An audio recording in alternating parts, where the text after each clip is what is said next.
সবাই বলে আলহামদুলিল্লাহ। আল্লাহ কমিটিতে বরকত দান করুক।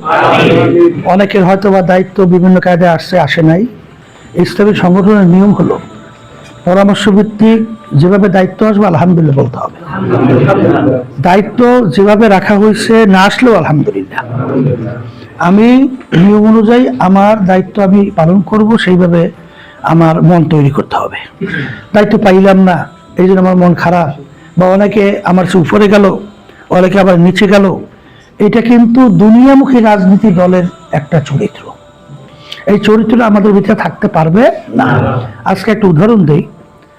আমাদের মামুনুল হক সাহেবের আসন থেকে আমরা প্রার্থী উদ্ধ করব, এই সিদ্ধান্ত নেওয়া হয়েছে।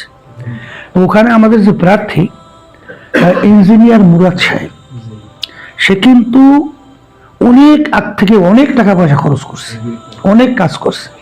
আমাদের অবস্থান ওখানে কিন্তু ভালো একটা মজবুত।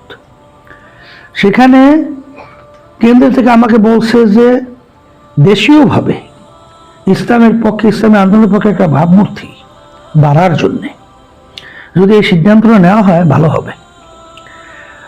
আমি চিন্তা করছি ওর কাছে কথা বললে এই মুহূর্তে ও কেমন ব্যাপারটা কি বলে না বলে, একটা চিন্তার বিষয় না। আমি মোবাইল দেওয়ার পরে ও মোবাইল দিয়েছিল, আমি পাইতেছিলাম না দেশে। পরে আমি বলছি একটু আমাকে মোবাইল করতে বলেন।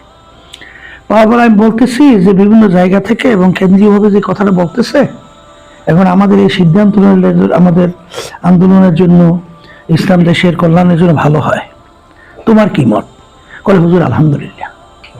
একটু একটা শব্দ কিলো গেল করলো না। তখন আমার মনটা খার খুশি হয়ে গেছে যে আসলে যে লোকটা দিন রাত্র এই প্রায় এক বছর কি আগে পরে নির্বাচন করছেও, আর এবার তো 1.25 বছর পর্যন্ত, 2.5 বছর পর্যন্ত, আজকেও মিটিং করতেছে। ওই যখন আমরা আলোচনা করি তখনও কিন্তু মিটিং করতেছে, তখন দেখতেছি আমরা। এই অবস্থা বলার পরেই বলছে আলহামদুলিল্লাহ। আমি কিন্তু একটু ভীত ছিলাম যে কি আমার লাগে আবার বলে হুজুর এই অবস্থায়, হুজুর আমি তো নামছিলাম, এখন হুজুর আমি উঠবো, হুজুর হে তো বিভিন্ন বিভিন্ন এই কায়দায় কায়দায় আমাকে তো সম্মান রাখে নাই, তো হ্যাঁ আমার সম্মান রাখবো কারো, বিভিন্ন কথাবার্তা বলতে পারতো না, কিন্তু কিচ্ছু বলে নাই।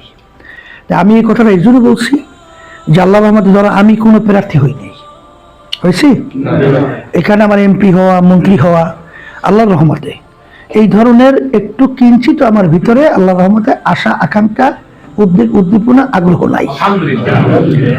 শুধুমাত্র এই দেশের কল্যাণের জন্য এবং মানুষের কল্যাণের জন্য, এরপরে ইসলামের কল্যাণের জন্যই কিন্তু আল্লাহর রহমতে কাজটা করতেছি। সেই বিসমিল্লাহির রহমানির রহিম। আমি যার যার নাম বলো, দায়িত্বের নাম বলো।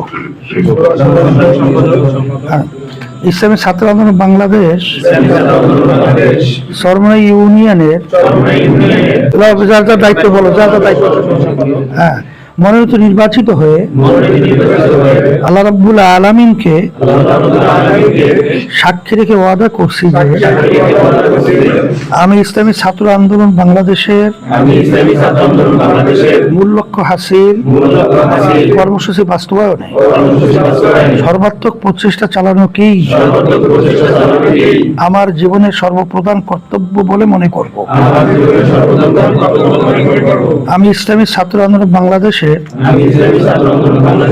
নীতিমালা মেনে চলব এবং নিয়ম শৃঙ্খলা ও ইনসাফ বজায় রাখতে যথাসাধ্য চেষ্টা করব।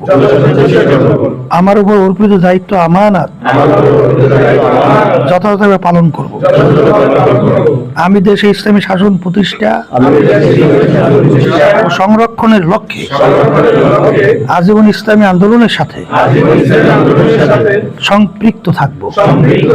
আল্লাহ তাআলা আমাকে ওয়াদা পালনের তৌফিক দান করুন। আমিন।